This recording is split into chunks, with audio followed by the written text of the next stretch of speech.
You're listening to Simply the Best Sports Take, the best podcast breaking down the best stuff in sports with host Sean Bingham. His takes are so good, he dropped the mic, but then you wouldn't be able to hear him, and that would suck. Welcome into STB Sports Take, Simply the Best Sports Podcast. I am your host, Sean Bingham. Thank you once again for joining me. You guys are amazing. This is so much fun. And there's big news in the NFL world today. Today's podcast is going to be entirely about the NFL, entirely about specifically quarterbacks. And the quarterback we're talking about the most is, of course, one Dak Prescott of the Dallas Cowboys. Dak Prescott yesterday, so today, the deadline was today for him to sign before he had to get franchise tagged. And the Cowboys were looking like they were going to franchise tag him for a second straight season and pay him $30+ million a year to just be in jail there in Dallas. But they get a deal done, 4 years, $160 million, $126 million guaranteed, and a $66 million signing bonus, the largest in NFL history. It was largest by $1 million. Russell Wilson got a $65 million signing bonus. So don't think for 1 second that wasn't strategic by Jerry Jones to give him just a little bit more than Russell Wilson got for a signing bonus, just so he could say, look, I'm giving you the biggest signing bonus in NFL history. So largest signing bonus in NFL history, $66 million, $126 million guaranteed on the contract, 4 years, $160 million bucks. Monster deal by Dak Prescott. Congratulations to him, because he absolutely won this negotiation with the Dallas Cowboys. And I'm going to get into all sorts of stuff on that. And we're going to rank the quarterbacks from top to bottom and see just where Dak Prescott stacks up. So in your minds right now, you listening, watching, where does Dak Prescott stack up in the NFL? Is he worth this type of deal? I mean, this is like the second largest deal ever, behind only Patrick Mahomes. We did a podcast just last week. Dak was very vocal about saying how he wanted Patrick Mahomes type money, or be right behind Patrick Mahomes. He was humble enough and with it enough to realize he's not Patrick Mahomes, so he doesn't deserve Patrick Mahomes money. But he wanted something in that realm, just behind that, And the numbers which would say that he's not that far behind Patrick Mahomes, and he really isn't. But the reason he won this deal so handily is because he could have been paid. The Cowboys could have paid him $10 million less per year if they would have paid him a couple seasons ago when he wanted the long-term contract. But they didn't do it. They kept waiting. They franchise tagged him. They waited, and now they're stuck paying him $40 million a year.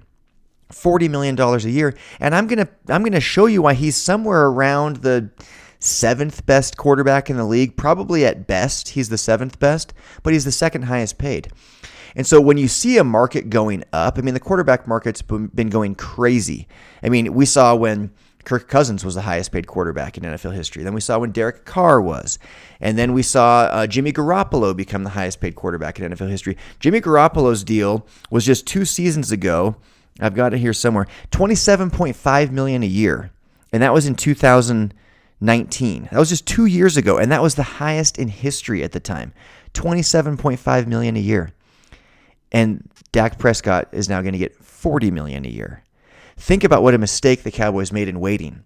Quarterbacks are it's the most important position in all of sports. So the demand for them is extremely high. Anytime the demand is high for something, what happens? The price goes up. I look at Bitcoin, I look at the housing market, I look at all these people that waited. The housing market, I live in Utah. The housing market in Utah right now is going bonkers. It just keeps going up and up and up. And I remember when I bought my house, I was hesitant. I was like, oh man, are we in a bubble? Is the market coming down? What's going on? I wasn't sure.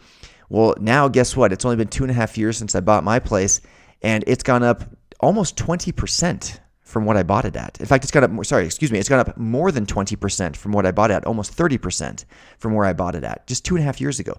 So those that were waiting and are now wanting to buy, it's like, well, guess what? If you would have bought 2 years ago, you would have saved a ton of money. Bitcoin's the same thing. So many people are like, well, should I buy it? Should I not? I'm not here to give financial advice, but I bought some Bitcoin years ago, and it's more than 5x what I bought it at, because there's only so many of them. In Utah, there's only so many houses. A lot of people want to come here right now. There's only so many Bitcoin. There's a lot of hype around it right now. And quarterbacks it's the most important position in all of sports. There is not a more important position in any sport. Not one. There's nothing in basketball that compares. The closest thing that compares would be like a pitcher in baseball, but they have so many games that you need actually 4 aces, really. And so quarterback is playing every snap, offensive snap of every game. And pitchers, they pitch once every 5 games during the regular season. Even in the playoffs, you're lucky to get a guy to go 2-3 times for a 7-game series. Three times in a 7-game series would be really pushing it, And so, but in football, it's everything. A quarterback is everything. They've got the ball in their hands every single play on offense. And so the demand for them is extremely high. The price continues to go up. It's going to continue to go up because the value of these franchises continues to go up. The popularity of the sport continues to go up. And so why on earth the Cowboys did not come to a long-term agreement with Dak Prescott 2 years ago when they could have paid him high 20s, low 30s per year, millions that is, of course, I don't understand. Jimmy Garoppolo is a great example. He's getting $27.5 million per year, and at the time, just 2 years ago, that was the most in history for his contract. Was the most in history, and then obviously Patrick Mahomes just blew the roof off and changed everything. So Dak Prescott, $160 million, $126 guaranteed, $66 million signing bonus. Congratulations, the guy is 10-11 over his last 21 starts in the last 2 seasons that we saw him in.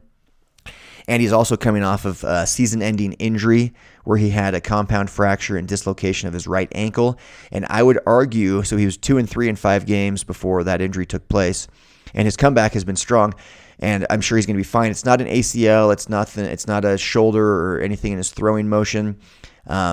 There is, he does plant off that back leg, which is his right ankle because he's right-handed. So he's going to use that ankle a lot to plant, but it's not like a ligament thing. It's something that is very easily healed. And he's had plenty of time post-surgery, and all the reports are that it's looking really good. His recovery is. It's not something to really worry about too much, and so I don't see the injury really having played much of a role here in the Cowboys' decision, aside from the fact that they didn't get another season to look at him. So I would argue that his injury helped him, actually. In most cases, it doesn't. In most cases, it's like, oh, he's damaged goods. We don't want him. I would argue that Dak Prescott's injury helped him here because he was only 2-3 last season, in the 5 games he started. And I would argue that because he didn't get to play the rest of the season, they didn't get a sample size that probably would have been the same 6-10 they finished. But they finished 6-10. And obviously with him, they've been better than that. But they've only been to the playoffs 2 different seasons in his 4 years. And in those 2 seasons, in the playoffs, they went 1-2. So he did win a playoff game. But I would argue that the injury actually helped Dak Prescott a little bit because they didn't have that extra season to evaluate him that they wanted, and the replacement guy Andy Dalton that they put in went 6-10, which to them was like, oh man, 6-10 is so awful. They finished 3rd in the lowly NFC East, which I love because of the Washington football team. So they had to watch the Washington football team win the division at 7-9, and kudos to my Washington football team. They almost won a playoff game against Tom Brady and the Bucs. Gave the Bucs the best, run for their money, I guess, in the best challenge in the playoffs of any team, including the Kansas City Chiefs. So look out for the Washington football team. But I digress. So yeah, Dak Prescott, 5 seasons with the Cowboys, 4 full seasons, and then last season, obviously was just a few games. But in those, his best season was his rookie year at 13-3. After that, 9-7, then 10-6, then 8-8, then 2-3. So it's been kind of like a steady decline ever since his rookie year. You can't pin all of that on him. Football is the ultimate team sport. Defense is so critical. Coaching is so critical. The weapons you have around you is so critical. I look at Kirk Cousins, who's at one point was the highest paid quarterback. He's a guy very similar to Dak Prescott, in my opinion, where all the numbers are there. Like there's so many stats telling you this guy's a great quarterback, but the wins aren't quite there. Dak Prescott has had a little bit more success winning than Kirk Cousins. Kirk Cousins is 51-51-2 on his career. He is like the epitome of average. And he was once the quarterback of my Washington football team, and I like Kirk Cousins. He's a good quarterback.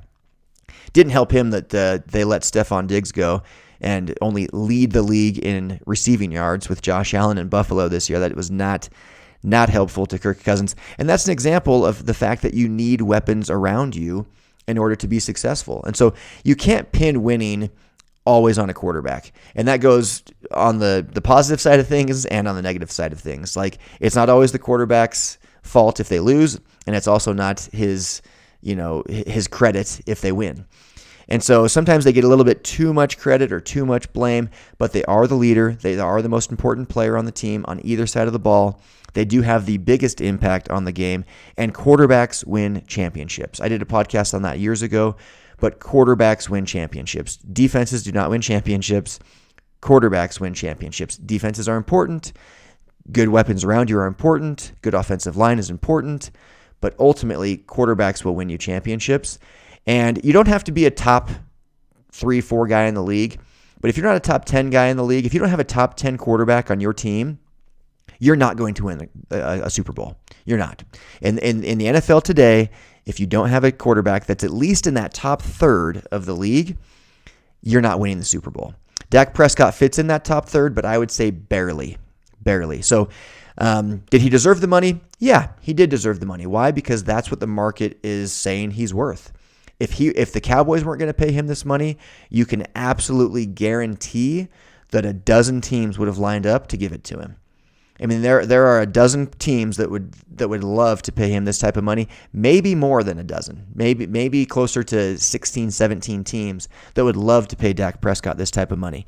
And so he absolutely deserved the money, but he also absolutely won the negotiation because in the end, he's getting $10 million more per year than he probably would have gotten when he first started the negotiation, a couple years ago, and the Cowboys just didn't want to do it. So let that be a lesson for all of us. When the market is screaming at you that the value of something is going up, whether it be Bitcoin, whether it be the housing market, whether it be a quarterback, pay it. Take the risk, pay it. You don't have to have a top 3 guy to win a Super Bowl. You do have to have a top 10 guy, and you've got one. Dak Prescott is a top 10 quarterback, I would say. But he's at the lower part of that. And so, guys, and here's something interesting. The Super Bowl odds as of right now are plus 2,800 for the Cowboys. That's as we speak right now. In fact, I just am going to refresh it to make sure. But that is good enough for 14th in the NFL. So the Cowboys' odds of winning the Super Bowl are it's still plus 2,800, still 14th. So that is not good. Vegas does not see this as being some groundbreaking move for for the Cowboys. But you can't blame it all on him because their defense has been pretty awful.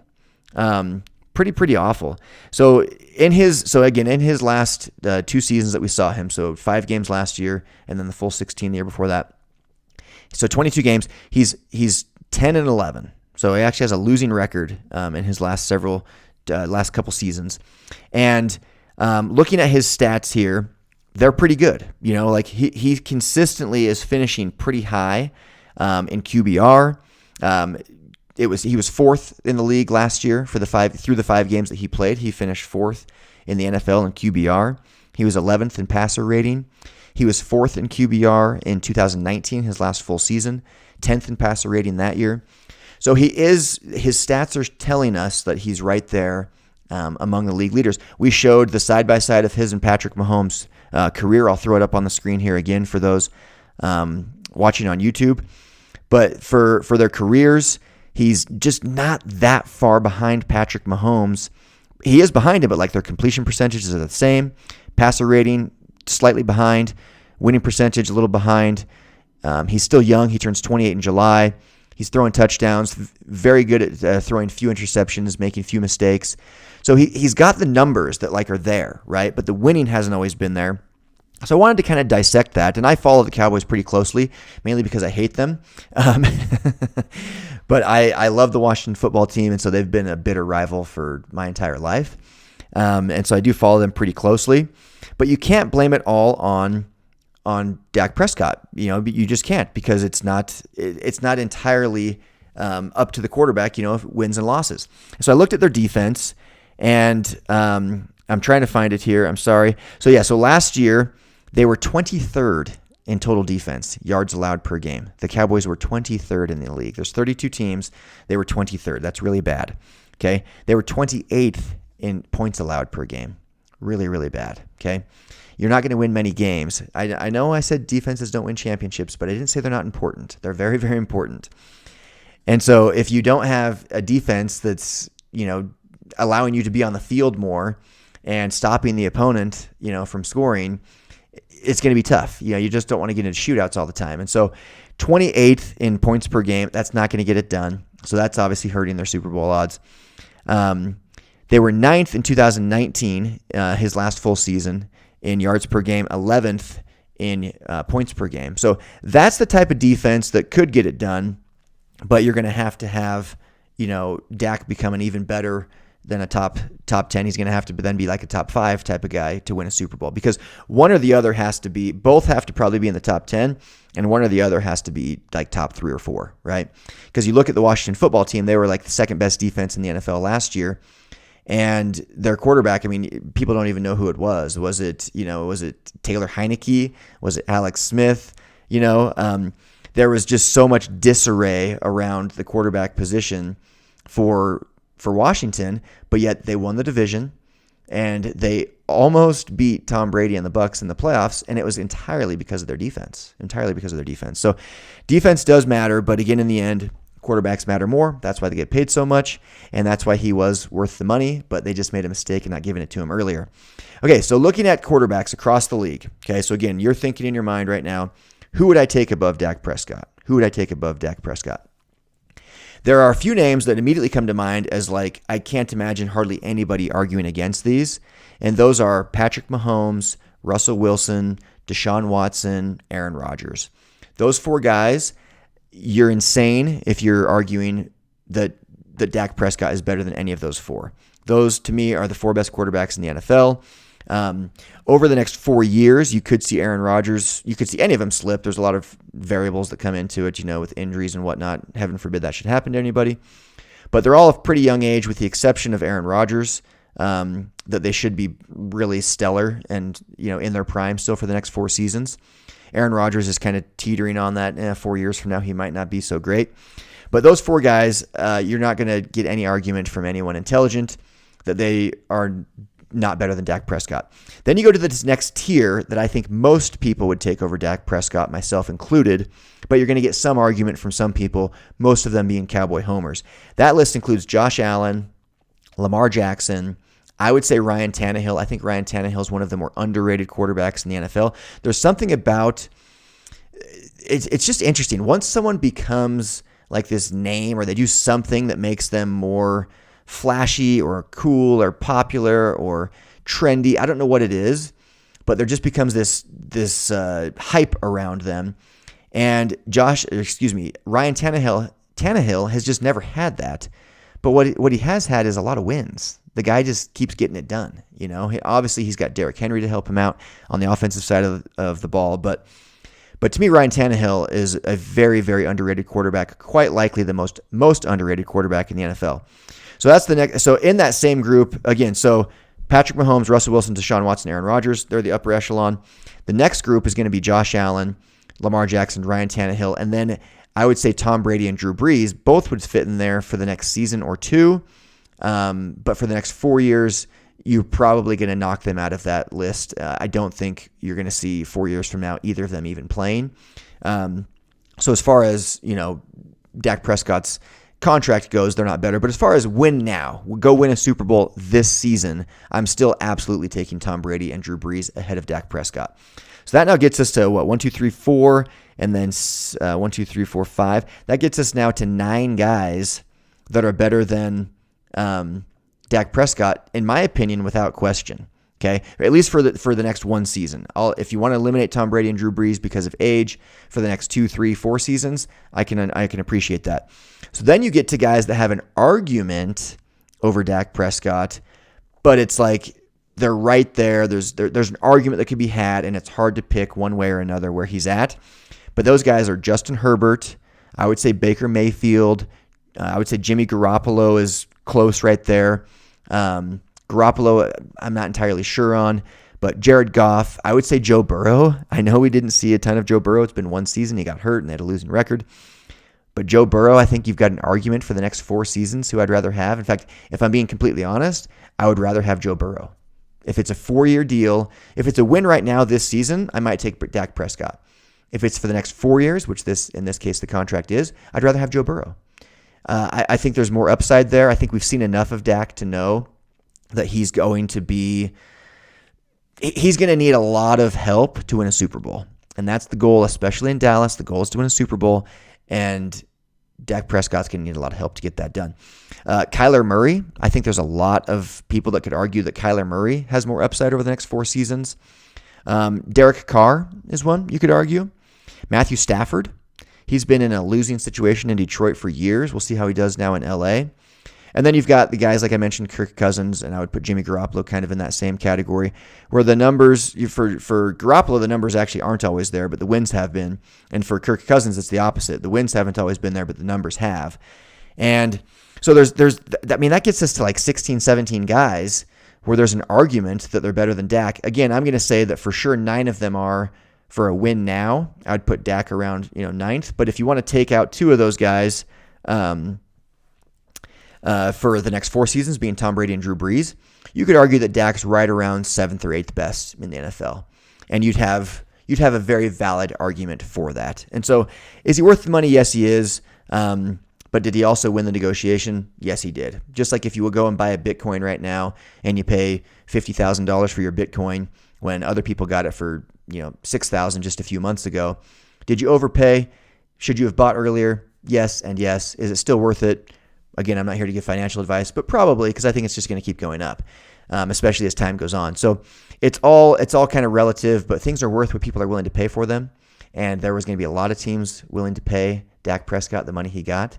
So he's worth it. So the Cowboys had to do it. They didn't have a choice. It was the right decision. If they could have, I'm sure if they could have gotten Russell Wilson, which was heavily talked about, they would have. It seems pretty clear to me that was not going to happen, because if you can get Russell Wilson over Dak Prescott, you 1,000,000% do it. You don't even think twice. I'm guessing they tried that. I'm guessing if they have a brain, I'm guessing they reached out to see what they could do to get Deshaun Watson, because he's wanting out of Houston. So I'm guessing if they could have gotten that deal closed, they would have done that as well. But after those 2 guys, you're not getting Mahomes, you're not getting Rodgers, you're not getting Josh Allen, you're not getting Lamar Jackson, you're not getting Tannehill, and they probably wouldn't. Again, I think he's underrated. They probably wouldn't have even wanted him, but I think he's better. And then all these other guys are under contract. So who are you going to get? Who are you really going to go get that's better than Dak Prescott? So to me, I think they made the right decision in paying Dak. I really do. Excuse me. And so we've ranked these quarterbacks from top to bottom. And one that's interesting that comes up is I mentioned Derek Carr kind of being in that upper end of the middle of the pack. And the Raiders have come out and said that they are fully behind him. I'm not sure if I'm buying it, but they're mentioning that they're fully behind him. It was the GM that said it. Maybe it was the owner. It definitely was not Gruden. But whoever it was did say, and I know Gruden would say the same thing, almost like he's telling him, like, you also agree with me, John, because John Gruden's been pretty high on Marcus Mariota. And Marcus Mariota is a guy that I would love to see go to Washington. So the Washington football team released Alex Smith. That was very expected. It was the right decision. They were going to have to pay him all sorts of money, money that he's no longer worth, unfortunately. The guy's a hero. Such an epic comeback story. I do hope they rename it the Alex Smith Comeback Player of the Year, because the guy literally almost died from a horrendously gruesome, it's so gruesome, his leg injury, I can't watch it. It's one of those where, if you watch it, especially in slow motion, it's like, nope, don't want to watch that. The guy, goes through something like 17 surgeries. I can't remember how many it was, but you should watch the documentary. It's an ESPN 30 for 30 type film, and it's pretty remarkable what he went through. And to think that he came back and not only played, but played pretty well. He's another guy that he's always been kind of viewed as a game manager, and that's probably a pretty accurate assessment. But the guy is really good at not making mistakes, and he doesn't always, it's like a guy that gets a lot of turnovers in basketball. Sometimes the guys with the most spectacular plays also get turnovers because they're taking chances. Alex Smith wasn't that guy. He's not that guy. He's not a guy out taking a ton of chances. So you don't see a ton of incredibly epic highlights from him, but you also don't turn the football over as much. So he tends to lead to wins. I don't think he's a guy that's going to lead to Super Bowl wins. It's pretty apparent that that's not the case. We'll see if he sticks in the league. I think you'll probably see him stick around and prove that he's still got another season left in him. I don't know. But the Washington football team did release him, and now I'm hoping that they can go and get like a Marcus Mariota, because if Derek Carr is being anointed in Vegas with the Raiders as the guy, the franchise guy, and if I'm being honest, I think Derek Carr is definitely worth the money he's got. I think he definitely is in the same boat as a Dak Prescott, where it's like, yeah, you're right there, middle of the pack, upper end of the middle of the pack. You're not an elite quarterback. You're not one of the top 5 guys. No way. But are you good enough that if you have enough pieces around you and a solid defense and a good coach that you could win a Super Bowl? Yeah. Like, would you be shocked if Derek Carr won a Super Bowl? No, I wouldn't. The guy went to one already. Like, I wouldn't be surprised at all if Derek Carr won a Super Bowl. I wouldn't be surprised at all if a lot of these guys I mentioned. Are you going to be surprised if you see Joe Burrow win a Super Bowl in the next 4 years? I'm not. Josh Allen, I'm not going to be surprised at all. Lamar Jackson, nope, not going to be surprised. So there's a lot of guys out there that I think, and I'm losing my train of thought right now because I'm thinking, did Derek Carr ever make a Super Bowl, or did he just make the AFC Championship? I think he just made the AFC Championship and did not go to the Super Bowl. So, but you would not be surprised if he did, And one thing sticking in this quarterback, one more note I had here. With the Washington football team and Marcus Mariota, I saw a poll that was saying, so again, now if they're so high on Derek Carr in Vegas, they've got to be willing to give up Marcus Mariota, right? Like you're going to keep the greatest backup in the league just kind of there. It's nice, but if you can get other pieces, if you're going to really commit to Derek Carr, then really commit and use Marcus Mariota to go get better pieces to give yourselves a chance to win a Super Bowl, right? So what would you have to give up if you're Washington to get him? Again, right now they've got Taylor Heineke slated to start, which I'm really not opposed to. I mean, they're paying him pennies on the dollar, and so we'll see how he does. But I wouldn't hate it if they went and got Marcus Mariota. They'd probably only have to give up like a 4th round pick, maybe a 3rd round pick, probably a 4th round pick, honestly, to get him. I mean, his stock is pretty low. You could maybe even get him for a 5th round pick. I don't know, but and again, these picks matter in football because there's so many positions to fill. And so a 5th round pick sounds horrible, but it's really not bad. I mean, that's, there's a lot of positions to fill. So you can get a solid player in the 5th round. And maybe they get that for Marcus Mariota. If I'm Washington, I'd probably be willing to go all the way to giving up a 3rd rounder, a 4th rounder for sure. And so if they could do that and get Marcus Mariota, I think they should go do it. Big Ben is back with the Steelers, took a pay cut. And, it's interesting. You look at the AFC North quarterbacks. Big Ben, he might be the worst one. Like, he really might be the worst one. Baker Mayfield, Joe Burrow, like, you've got guys right on the AFC North, and then, of course, Lamar Jackson.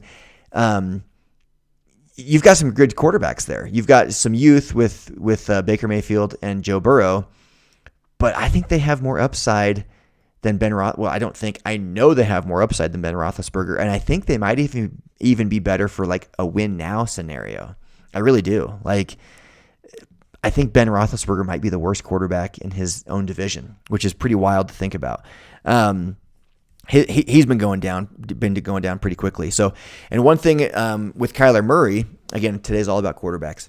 I had mentioned with J.J. Watt signing with the Cardinals that I was certain, he had said that he wanted to have quality quarterback play. And I said, look, to me, if anything, did he want a lot of money? Of course he wanted a lot of money. Did he want to live in a good warm climate? Probably. I don't know. I didn't talk to him, but I would imagine that played a factor. He's been living in Houston. He's married. I'm sure there's a lot of factors that went into it, and I would guess quality of life was one of them. And there's good quality of life in Phoenix. It's warm year round. Good people there. You can, housing costs are nice. Not that they need to worry about that, but there's a lot of things there that I think would appeal to them. But quarterback play was one of them. Kyler Murray is no slouch. Kyler Murray can play. Kyler Murray is young. He can move. And report came out that J.J. Watt sent sent Kyler Murray a text and said, "I'm here because I believe in you." Sent Kyler Murray a text saying, "I'm here because I believe in you." That's fantastic leadership, in my opinion. Like, puts a little bit of pressure on Kyler Murray, but in a very positive way. You've got this iconic defensive player, this all-time great, this surefire first ballot Hall of Famer, 3-time Defensive Player of the Year, still decently young, still hoping to prove that he's got a prime year or two left, comes and chooses your franchise and tells you, "Hey, I'm here because I believe in you." That's a huge vote of confidence from J.J. Watt to Kyler Murray. And I personally am really, really excited to watch the Cardinals this year. I think they're going to surprise some people. They are in a tough division. The Cardinals are in a very tough division, actually, pulling up the standings here in front of me. So, again, they've got the Seahawks, Russell Wilson. That's going to be tough. The Rams now with Matthew Stafford. That's going to be tough. The 49ers back with Jimmy Garoppolo. That's going to be tough. That's another division that's kind of packed with quarterbacks. And so, just like the AFC North is. So it's interesting. You've got a bunch of guys. Russell Wilson's obviously the best, and then after that, it's kind of a toss-up between Kyler Murray, Matthew Stafford, and Jimmy Garoppolo. But I think the Cardinals are going to surprise some people. I'm really, really excited to watch that one. Okay, one more thing with quarterbacks. Tom Brady. There was a report that came out. This was, hopefully you guys saw this. If not, I can summarize it. But Giselle basically trying to talk Tom Brady out of, continuing, asking him, what do you have left to prove? Seems pretty clear she probably wants him to be done. But there's also a report where he called the offensive coordinator just hours after they'd won the Super Bowl to talk to him about next year and to talk about how he thinks they could be even better. And he's already game planning, and basically his mind had already finished celebrating the victory just after a couple of hours, and he was already on to the next one. And he said that. He's on record saying, my favorite Super Bowl is the next one. He's addicted to the next one. The guy is addicted to winning. And, so Giselle's like, what do you have left to prove? And I think at this point, he's also gone on record saying, look, I'm going to play till I'm 45. So I think him proving that he can play until he's 45 is heavily weighing on his mind, and he is going to prove that the TB12 method works and that playing until 45 can be a thing. I mean, the guy just won a Super Bowl. They're actually in the odds, Vegas odds, as I pull those back up, they are second behind only the Chiefs as favorites to win the Super Bowl next year. Packers, by the way, are third. Bills fourth. Ravens. The Niners. Look at that. The Niners last year stunk it up, finished 6-10, last in their division. Yet Vegas is saying they have the sixth best chance to win the Super Bowl next year. So Jimmy Garoppolo, he doesn't always put up the flashiest numbers, but the guy has equated to wins. He was not there last year. They didn't win. He was there the year before. They went to the Super Bowl. So he's back this year, and they're up there. Then you have the Rams, which is a vote of confidence in Matthew Stafford. And then you have the Browns, the Cleveland Browns, which says a lot about Baker Mayfield. Then the Saints, and then the Seahawks. And I think the Seahawks are low because there's a lot of question mark around Russell Wilson. Is he going to come back or is he not? I think if you see something definitive of Russell Wilson's going to be here, it's over, there's no more drama, he's not looking to get out, we don't want to trade him, everybody's happy, kumbaya, they kissed and made up, Pete Carroll and him. I think you're going to see, that those odds go quite a bit up, and you'll see the Seahawks rise in that. But anyway, so Tom Brady, he's talking about coming back. They've got the second best chances to win the Super Bowl again. He should come back. He's addicted to the next one, and I freaking love it. And so the question is, when do you leave? When is the ideal time to walk away? And there's so much about reputation there. I think of Seinfeld. Just use an example. They went out after 9 seasons on top. They were just like, you know what? We have absolutely destroyed any sitcom that ever existed. We are far and away the greatest of all time. People love us. Let's leave them wanting more. It's been 9 seasons. Peace, They went out on top, and they'll forever be remembered as, for me especially, as the greatest sitcom ever. I mean, now you've had others come in like Friends and The Office that, some people would say they like more, but I think Seinfeld's the best. And they left on top. They left on a high. There's no question that was an epic all-time great sitcom. Then you think of like Lost or Prison Break, right? Like season 1 was good, and then they were no good after that. You think of guys like Michael Jordan, okay? He leaves the first time we wish he wouldn't have, but it didn't really affect him too much. He goes, plays baseball, comes back, wins 3 more titles, and then walks away on top. I wish he would have stayed 1 or 2 more seasons after that even. But then he comes back like several seasons later, and at age 38, 39, 40, he plays for the Wizards, which we hated seeing him in that uniform. We hated seeing him, at age 40 trying to do it. He still actually put up really impressive numbers, especially for that age, but he was not anywhere near the player that he was. And so now, like a lot of us, we just kind of like pretend that never happened. We're like, oh, no, that didn't exist. When really it did. And so you do want to walk away on top, but maybe Tom Brady's looking at a guy like Michael Jordan. He's like, look, he had some left in the tank. Like, and we've seen the documentary, kind of almost got forced out. But if Jordan would have stayed during those 2 years he played baseball and then stayed another year or 2 after the second retirement, so give him like another 3-4 seasons, could he have won 8, 10 championships? I mean, honestly, he was dominating at that high of a level. It's like what was going to stop him other than himself and Jerry Krause. But maybe Tom Brady's looking at that and just saying, look, I'm not going to do that. I'm going to go until I don't feel like I can compete at the highest level. I get that my athleticism has fallen a little bit. And in football, especially at quarterback, you can get away with that. He just kind of has to take, 5-step, 7-step drop and stand there and know how to throw still. As long as his arm strength is there, his mind's only getting sharper. His ability to read defenses is only getting better. A lot of what's the quarterback play is based on mental capabilities, just quick decision making, things like that. And that only gets better with time. It's like the 10,000 hour rule. Tom Brady's just getting better and better with time at those things. So as long as his arm strength is there and he's got a good offensive line, he's going to keep doing it. He's going to keep doing it. And so Joe Montana told him to keep going. I heard Shannon Sharp tell him to keep going. There's nothing you'll have like it. But the guy is addicted to new. And to be that great at something, you kind of have to be you have to be wired differently to where you're thinking hours after you just won a Super Bowl, you're already thinking about how to improve for next year. Kobe Bryant had that. There's a documentary called Muse. You should check it out, where he basically says, like, there came a point where I had to decide, do I want to have friends or do I want to be the greatest basketball player in the world?